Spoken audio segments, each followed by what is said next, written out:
Mirëmëngjes, jemi live në Symsy. Sot është e njëjtë, nesër është dita e rënies së gongut zyrtar të fushatës së 11 majit dhe ndryshe nga të gjitha herët e tjera dhe ne nesër do ta nisim fushatën zyrtare me një cikël takimesh që do zhvillohen në të njëjtën kohë. Dhe natyrisht që në këtë cikël takimesh që do zhvillohen në të njëjtën kohë, ne do të jemi së bashku me fuqinë tonë kryesore, që janë gratë dhe vajzat. Por deri nesër, le të vazhdojmë në ndërkohë me ditën e sotme edhe me çastin e tanishëm kur jemi këtu së bashku dhe unë jam në dispozicion për t'ju përgjigjur pyetjeve tuaja, ndërkohë që stafi që merret me rrjetet e mia sociale më ka përgatitur një sër komentesh nga ato më të hidhurat që vijnë nga fundi i knetës. Dhe po e filloj me Gjorgjon, që thot një pyetje kam pa të premtuar rritje rrogash në zgjedhjet e kaluara, ku i ke rrogat se janë të njëjtat.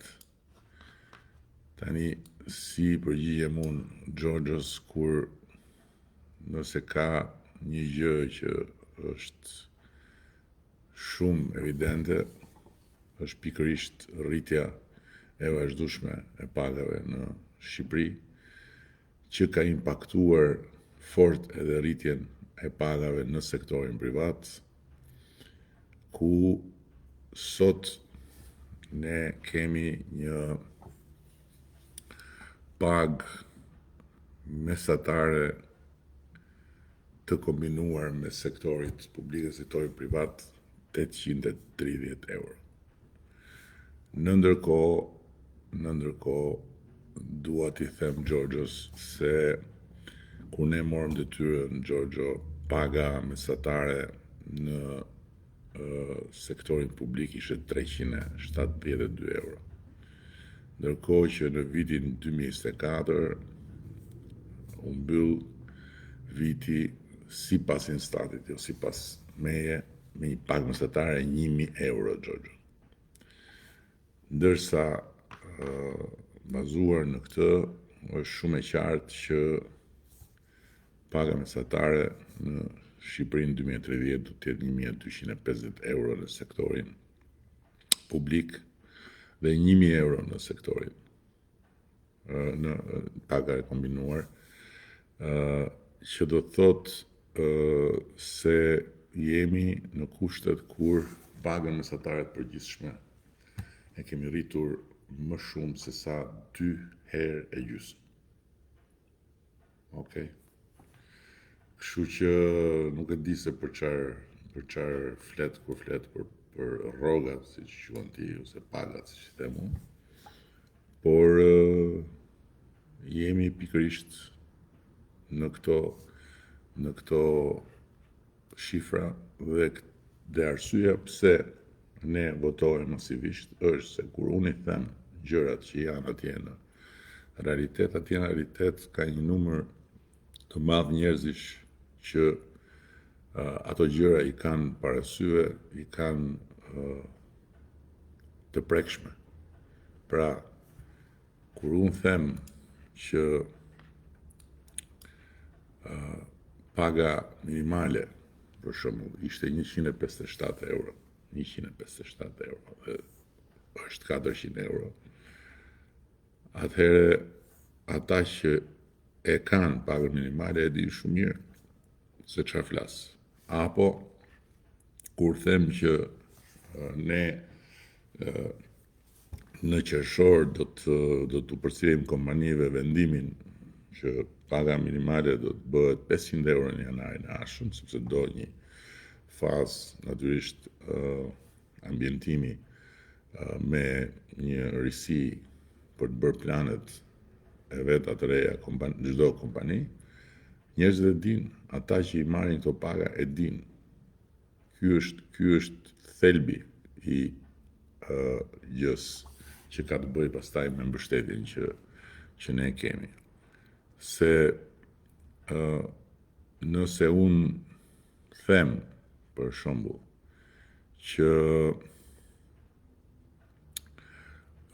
kur ne morëm detyrën, kishte një pagë për bie fjala mësuesit që ishte 420 euro dhe sot është 950 euro Giorgio në arsim paga mesatare. Këtë mësuesit e din, janë mësuesit në Republikën e Shqipërisë që e din se për çfarë flas, sepse e ballafaqojnë shifrën që unë them me faktin e tyre. Se nëse këto nuk do ishin vërteta, dhe nëse unë do flisja në hava, sigurisht që të gjitha këto kategori do të reagonin shumë negativisht. Por kur reagimi negativ vjen nga njerëz si ti në rastin tënd, që nuk janë drejt për drejt pjesë e këtyre temave që i trajtojnë nga distanca apo i trajtojnë me sy mbyllur, atëherë prandaj edhe mbetet një reagim i minorancës. Dhe prandaj kur del rezultati, është rezultat në minorancë, kupton, i dashur Giorgio.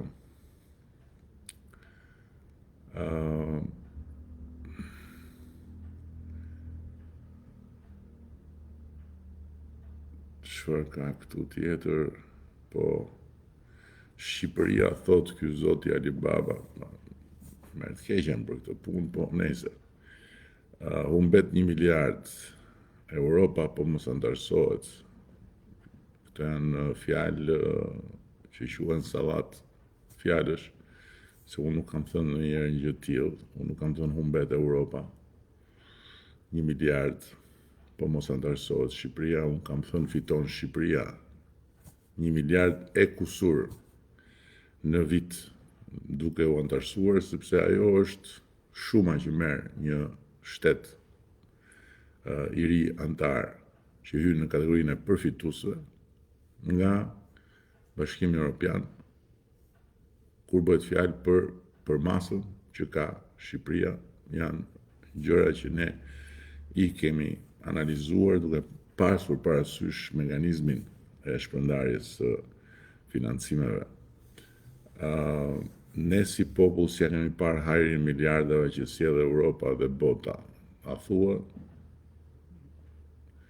Unë mendoj që nëse nuk do ishin miliardat e Europës dhe të botës në këto 30 vite, dhe kur te miliardat e Europës dhe të botës kanë parasysh gjithë ato shuma të marra me kredi, të zbutura e me mbështetje të gjithanshme nga të gjitha anët, si një vend i hapur që i referohet organizmave ndërkombëtar, sigurisht që shumë gjëra nuk do ishin bërë dot, kështu që kjo është një fjalë kot. Shqipëria është po njësoj e varfër, a thua?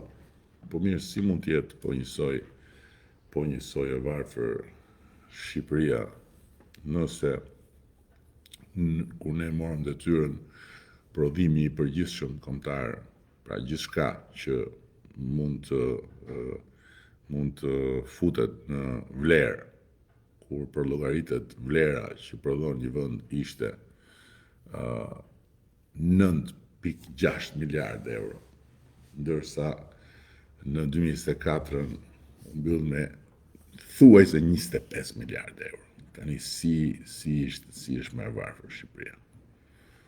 Si është më e varfër Shqipëria kur ka shumë më tepër mundësi të paguaj paga shumë më të larta se deri dje. Dhe ende më të larta do të jenë pagat vit pas viti, sepse ekonomia faktikisht nuk është ajo që ishte, dhe jo vetëm nuk është ajo që ishte, pa diskutim, por është futur në një cikël rritje të qëndrueshme. Si që nga njësoj e varfër Shqipëria. Natyrisht, kështu duket kur nuk do ta shohësh. Se nuk ka të verbër më të marrë se sa i verbri që i ka syt, po nuk do të shohë.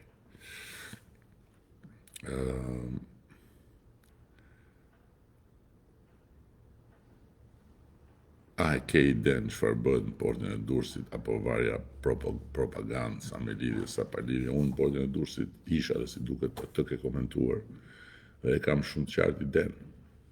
Dhe faktikisht jo më larg se dje kam marrë falënderime të përzemërta nga të gjitha ato kompanitë që janë atje, pikërisht sepse ja u kemi lehtësuar shumë proceset, pasi i erdhi koha lehtësimit proceseve.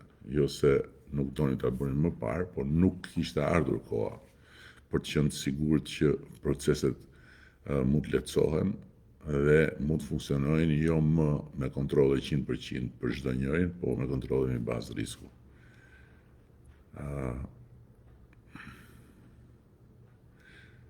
Ajo Francë dhe ajo Londër, bujar Domi, na kanë lënë si kodra pas diellit. Na kanë lënë si kodra pas diellit. Kodra pas diellit. Diell pas kodrës kam parë, e kam dëgjuar, po kodër pas diellit këtë nuk e kisha dëgjuar, mbase ke dashur të thuash pas bregut, po nejse. Ato kanë qenë dhe janë kundra kombit shqiptar. Por ti vazhdo me proq shkullat. Me tua, derisa të zbrezi. Derisa të zbrezi sherifi në qytet, o të marshat keqe. Në ty, nejse, s'po bëja asnjë koment. S'po bëja asnjë koment se ja, erdhën zgjedhjet dhe do ta shohësh kush do zbresi e kush do bjeri. Ti akoma s'ke ujë 24 orë si që ke premtuar vite më përpara dhe thua bëhe në 2030. Lenam, njerëzit si ty të bëjmë për të vjellë, po pse më gjanë duhet atëhere të më shikosh, të më dëgjosh, mbylle aksesin tim në të gjitha kanalet e tua, nuk të dalë më as në Facebook, as në Instagram, askund, edhe bje rehat. Pse stresohesh ti kaq shumë? Ndërkohë që për ujin 24 orë po të informoj. Se kur ne morëm detyrën, kishte ujë 24 orë vetëm në 4 zona urbane. Vetëm në 4. Sot ka ujë 24 orë në 43 zona urbane dhe në 98 zona rurale.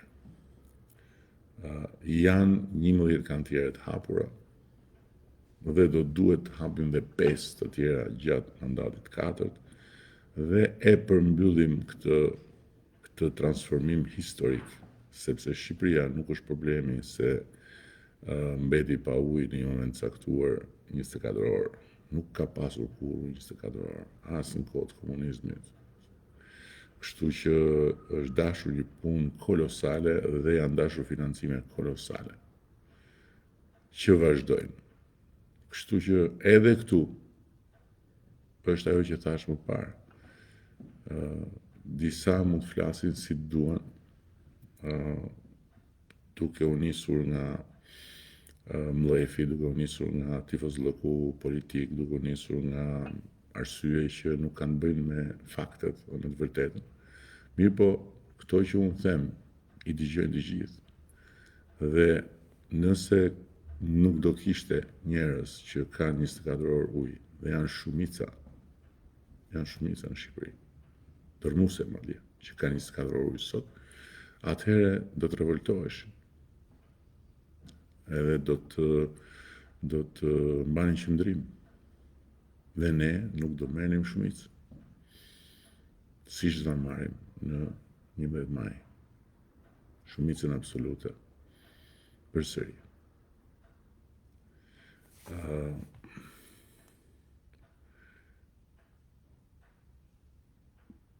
PZ nuk hapim dot as frigoriferin se na del tia, ju kam parlemruar për këtë. Prandaj duhet të më ndjeni në këtë aspekt, sepse këtë e di, po është e vetmja rrugë që kam për të vendosur një ekuilibër sado të brisht midis gjithë broçkullave dhe gjithë lumrave që dëgjoni non-stop, që ju shfaqen non-stop, dhe fakteve dhe disa të vërtetave që duhet të mos mbeten pa u thënë. Kështu që si t'ja bëj?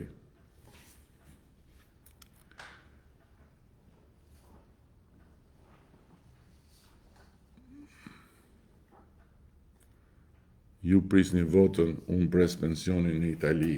Kot të pyes deri kur do pres. Do presësh deri kur shteti italian të kryejë të gjitha proceset që ka për të kryer, por është mbyllur procesi të paktën në aspektin e legjislacionit, ka kaluar, janë miratuar të gjitha dhe tani është zbatimi administrativ. Pra është Italia, është qeveria italiane që e ka ndorë këtë punë. Por ama nga ana jonë gjithçka ka mbaruar dhe nga ana tyre, nga pikpamja legjislative gjithçka ka mbaruar. Pra nuk bëhet më fjalë që do bëhet, s'do bëhet. Tani çështja është tek procedurat e shtetit italian.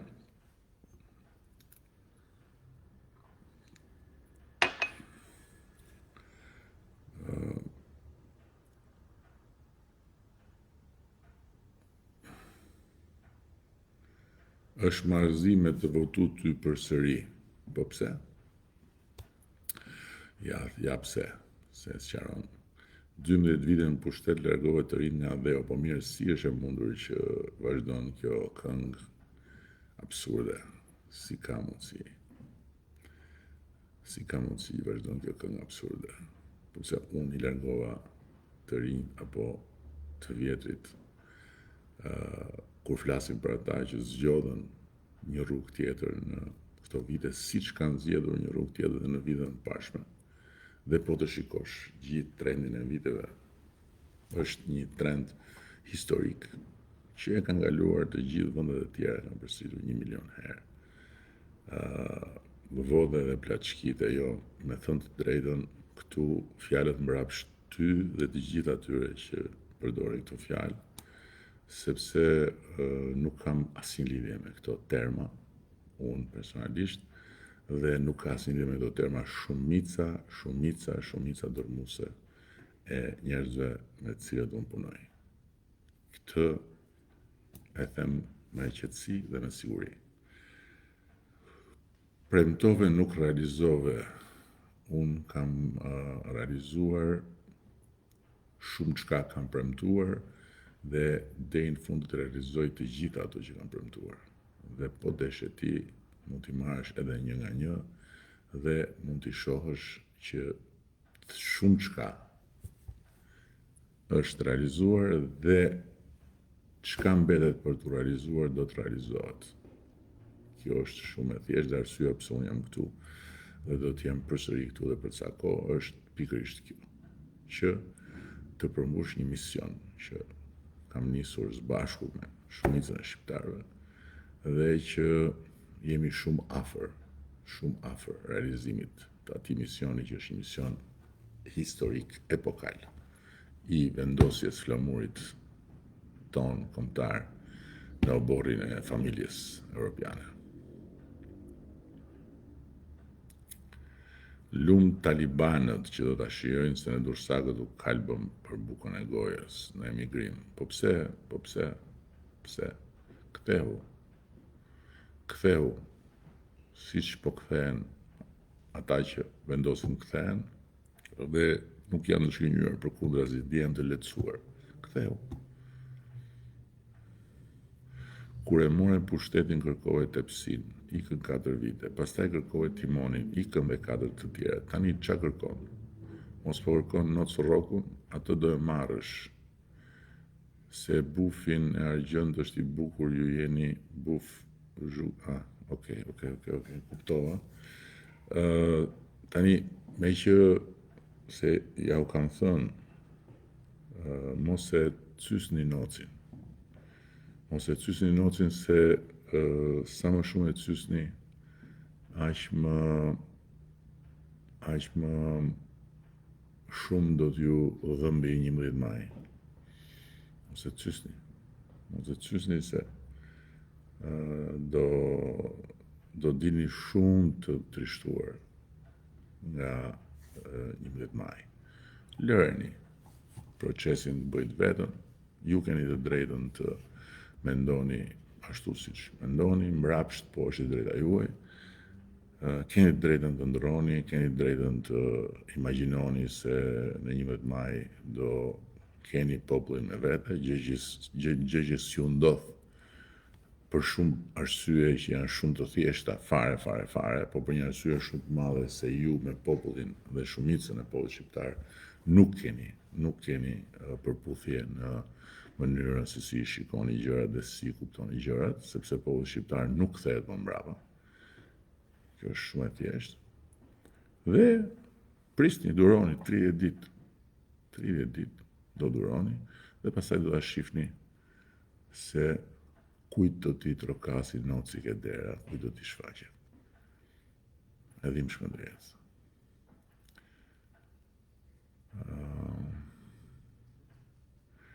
Edi, ekonomia 0, çfarë prodhon Shqipëria, asgjë 0. Po mirë mos si shpjegohet kjo që 0 dhe ndërkohë prodhimi përgjithshëm kombëtar është 2,5 më i lartë. 0 dhe ndërkohë numri i kompanive që operojnë në Shqipëri është më i lartë.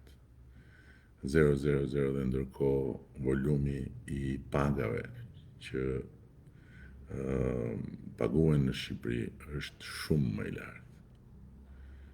0 dhe eksportet janë shumë më lartë. 0 dhe të ardhurat për frym janë thuajse trefishuar nga koha kur ne morëm detyrën. Si shpjegohen këto?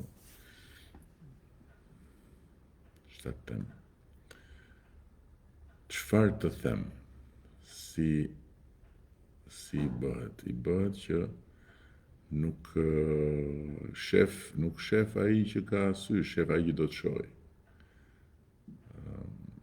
Me ty të harrojnë shqiptarët të futen në BE, do ti të futesh në BE, po s'të fut BE, s'është në dorën tënde, mirë ata ignorantë që mashtrohen.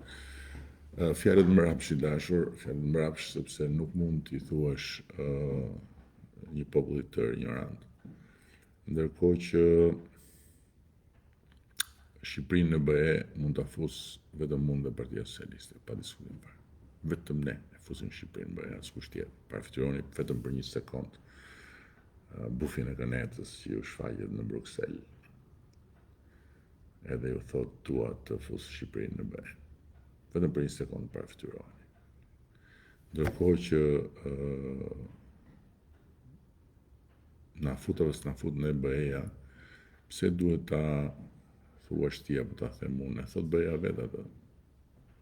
Shumë hapur, shumë qartë dhe thon të gjithë dokumentat që ne kemi para në tavolinë çdo ditë me BE-n dhe thot dhe fakti që ndryshe nga çfarë për shembull të shtën ty nga Këneta me shumë bujë, së shpejti ne do të vazhdojmë të hapim kapituj të tjerë të negociatave me BE-n. Nuk ka bërë vakinë historinë e integrimit që fjalë vërtet që një vend të negociojë me këtë shpejtësi. Dhe kjo shpejtësi diktohet nga BE-ja, jo nga ne. Ne kemi qenë gati dhe më përpara se të hapeshin negociatat. Po s'kanë qenë gati ata. Sot ne po negociojmë me shpejtësi. Mali i zi që me që ju thua ignorant shqiptarëve.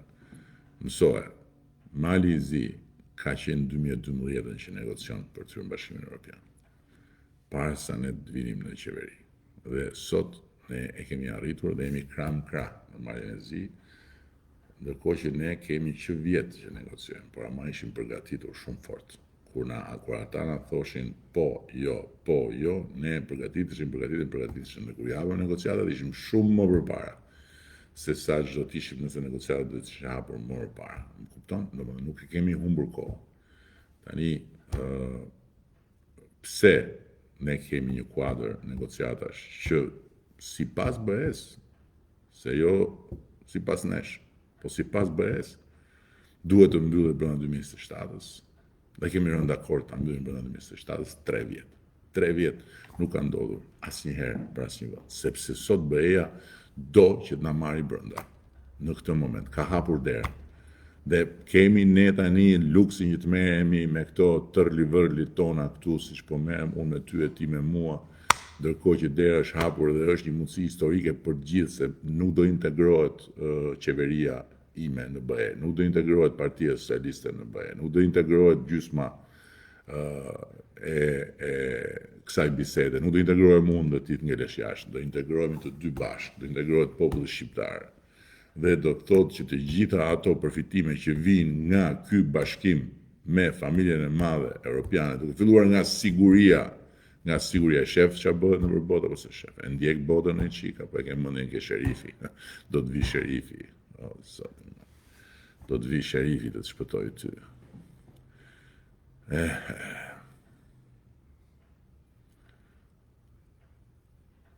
12 vjet qeverisje, 17 vjet kryetar bashkie, po pse mi shtove këto të kryetarit bashkisë apo për qef? Ke zero arritje në politikë të jashtme, zero investime tuaja në Shqipëri, zero rritje standardet mirëqenieve. S'ke asnjë argument, sepse qytetarët duhet votojnë ty. Je i zhytur në batak. Dhe po shgryesh, në veri, Kol Haxhia.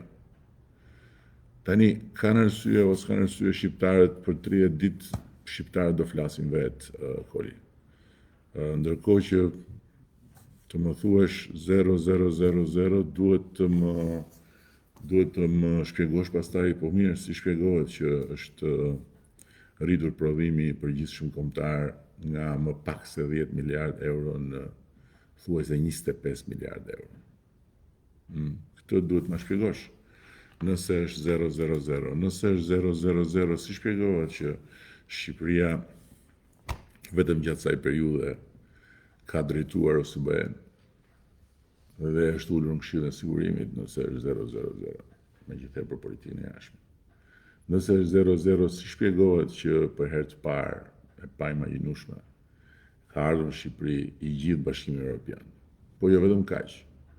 Po do të vinë në Shqipëri në 16 maj, në 16 maj që vjen tani, i gjithë komuniteti politik evropian këtu në Shqipëri. Si shpjegohet nëse është 000? Nëse është 000, si shpjegohen 12 milion turistë? 12 milion turistë. Është vendi me rritjen më të madhe të turizmit. Rritjen më të madhe relative të turizmit. Si shpjegohen 11 milion pasagjerë në aeroportin e Tiranës nëse është 000? Në këtë vend ku turizmi ishte vetëm frymë patriotike dhe lavdi Zotit vinin shqiptarët dhe shqiptarët nga Kosova dhe Maqedonia që e mbanin gjallë turizmin, se këtu të huajt që vinin për turizëm numëroheshin me gishtat e dorës dhe pastaj e vetmja gjë që bënin ishte që flisin keq kur iknin nga Shqipëria për plerat dhe për llumin që ishte këtu. Po si ka mundësi 000? Si shpjegohet kjo 000? Kjo 0000 në fakt është 0,000 shanset që ka Këneta që të bindi shumicën që nuk është Kënet. Dhe prandaj vetëm hum. Ky është dhe unë nuk kuptoj, unë e kuptoj që pse ata që janë në krye të punëve të Kënetës, pse bufi i Kënetës meritojnë të humbin. Unë nuk kuptoj pse meriton ti të humbësh. Pse duhet të rish ti atje? Pse duhet të rish ti atje dhe të bësh qesharak? Edhe të jesh symbol. Pse një shqiptar i zakonshëm duhet të rri në një pozitë qesharake? Edhe të mbylli syt edhe mos shikoj gjërat që duken. Natyrisht unë s'po them që ti që të mos jesh shoqërak duhet të biesh dakord me mua. Absolutisht. Por ama nuk mund të luftosh me faktet. Faktet janë fakte. Mund të ishin gjërat shumë më mirë, dikush tjetër mund të ishte bërë shumë më bukur. Patjetër teorikisht mundet, po kush është këtu që mund t'i bëj gjërat më mirë? Cili më trego, kush Bufi Knetës? Apo kush? Apo ato moçalishtet e reja që janë krijuar rreth rrotull Knetës, që flasin me një gjuhë, që bëjnë të njëjtat lloje zotimesh, që kanë të njëjtat praktika, të njëjtat metoda, mlef. Kush? Nuk ka. Kështu që mos e ke mundësinë që të mos bëhesh shoqërak.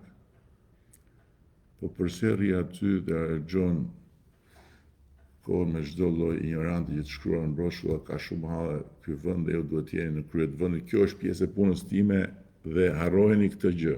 Unë jam në krye të punës. Dhe kjo është pjesë e punës time. Dhe unë nuk i konsideroj ata me të cilët komunikoj ignorant që nuk meritojnë vëmendjen time. Pavarësisht se janë kundërshtar, pavarësisht se përcjellin këtu të gjithë helmin që marrin nga këneta, unë i konsideroj shqiptar të barabartë, edhe në të drejtën që të komunikojnë, edhe në të drejtën që të debatojnë me kryeministrin. Dhe kjo është pjesë e punës time. Unë nuk rri këtu për qef, unë rri këtu sepse e kam për detyrë të ndërtoj këtë komunikim dhe e ndërtoj këtë komunikim sepse duhet të ekuilibroj sadopak që t'jetë mundur gjithë ato lum që derdhet nëpër shtëpitë e shqiptarëve nga ekranet çdo natë, apo që derdhet në syt e shqiptarëve nga ato pasqyrat e celularëve në çdo moment që hapin dhe futen nëpër portale, nëpër kanale.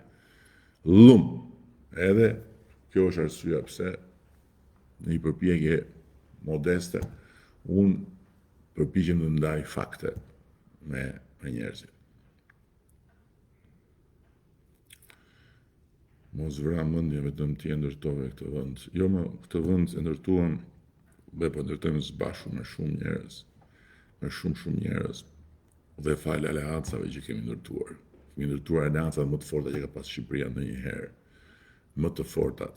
Kemi aleancat më të forta që ka pas Shqipëria ndonjëherë. Qoftë në perëndim, qoftë në lindje. Qoftë me botën demokratike perëndimore, qoftë me botën arabe, qoftë me Bashkimin Evropian, qoftë me Turqinë, qoftë me Shtetet Bashkuara, qoftë me Emiratet e Bashkuara. Kështu që të gjithë kanë ndihmuar dhe të gjithë kanë ndikuar dhe të gjithë do vazhdojnë ndihmojnë dhe të ndikojnë. Nuk i ka pas Shqipëria këto aleanca evropare, i ka pas teorike në letër. Vetëm të shohësh referimin që i bëhet Shqipërisë në arenën ndërkombëtare sot.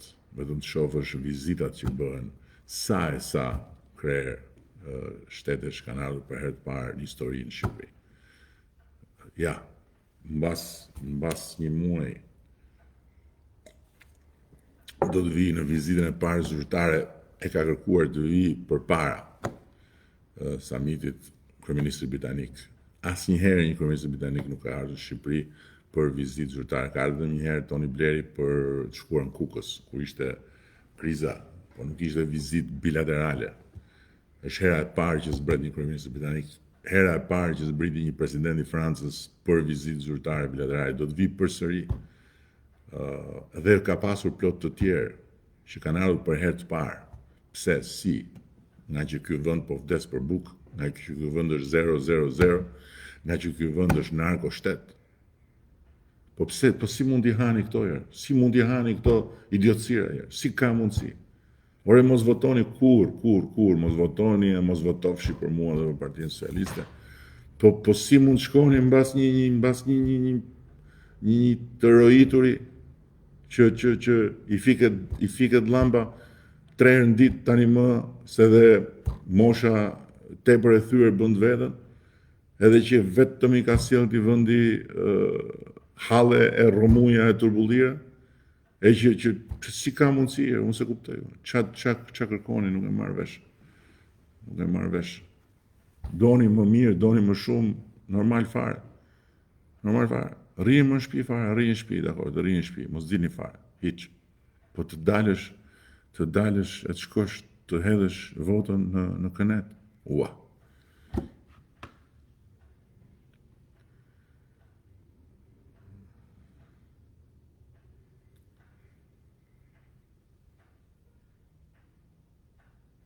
Do fitosh 77 deputet, nuk e dim atë, mund t'jenë dhe më shumë, i parasysh. Nuk e di, do ta shkruaj në kuq atje te ai lokali ku herën e kaluar kam lënë rezultatin. Do shkoj prapë, e do shkruaj rezultatin e 11 majit. Edhe kur unë them këto thonë, ja, ky i ka vjedhur, jo, i keni parë çdo natë ato celulat e Partisë Socialiste. Ne punojmë ditë natë. Ne jemi me njerëzit. Ne komunikojmë. Njerëzit, populli, nuk janë këtu. Nuk është këtu populli. Sa veta po na ndjekin live ne. Sa të tjerë na ndjekin, dakord, këtu në këtë faqe shkojnë nga një herë 200-250.000 që e ndjekin gjatë disa ditëve një postim. Edhe përgjithsisht rringe 120, 145, 150, 102, 110.000. Pastaj ka dhe plot postimi që zbresin më pak, okej. Ne jemi thuajse 1 milion. Thuajse 1 milion. Dhe ne jemi në komunikim. Jemi në komunikim jo mediatik me njerëzit. Si është kjo? Prandaj ne dim edhe se qa du të presim ditën e votimit. Si që din partitë e vërteta, partitë serioze. I dim përpara shumicën e gjërave që presin nga zgjedhjet.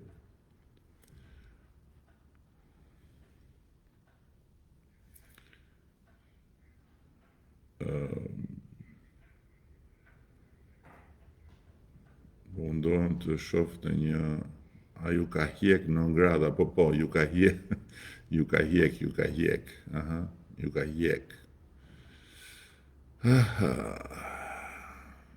Okej, para shumë tani, se ka shumë komente shu pozitive, lavdërime, tjere, po. I kërkoj ndjes atyre që i bëjnë këto komente duke i falenderuar shumë, po nuk dua të bëj tani diskutim për fjalët e bukura, se okej, më pëlqejnë, për i të vërtetës. Faleminderit shumë, mirënjohje. Po mundohem të nxjerr nga këneta sa të mundem, nga këta që janë zhytur edhe ndihmë nuk kërkojnë, se nuk e din mbase fare që janë të zhytur. Kështu që ky është më shumë qëllimi fisnik që kam kur flas dhe përqendrohem te këta. Kështu që po e mbyllim për sot. Ju falenderoj shumë të gjithëve. Nesër nisim zyrtarisht 30 ditëshin e fundit të gjithë këtij rrugtimi drejt mandatit 4 dhe një mesazh i veçantë për të gjitha gratë dhe vajzat që janë pjesë e familjes sonë politike, ose që e simpatizojnë familjen tonë, ose që janë të interesuar të dinë më shumë lidhur me marrëdhënien tonë me gratë dhe vajzat në këtë proces të përfundimit të rrugës për të hyrë në Bashkimin Evropian në pjesën e mbetur kësaj dekade, që të lidhen me ne nesër, mbasdite, dhe besoj që do jetë një nisje ndryshe e fushatës elektorale, dhe ndërkohë pas nesër në mesditë, në orën 12, nga të 12 qarqet, tek të 12 yjet e Europës në sheshin Skënderbej, do të mblidhemi për një takim politiko-festiv. Shumë faleminderit.